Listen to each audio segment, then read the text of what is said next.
Well, advance happy birthday to Ma'am Carol Picache sa January 22, 2026. So ma'am, napadaan lang po. Hoping you will have a good birthday. And knowing fully well na sana mag-expand pa yung inyong mga TikTok videos na mapapakita yung inyong magandang boses. At least alam ko na may passion kayo for music and you influence people through music. And kung meron kayong avid fan, siguro isa ako dun sa avid fan nyo.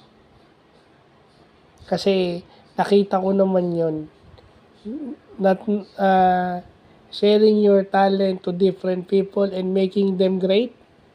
Lalo na si John Mark, di ba? Nasaan na ba si John Mark ngayon?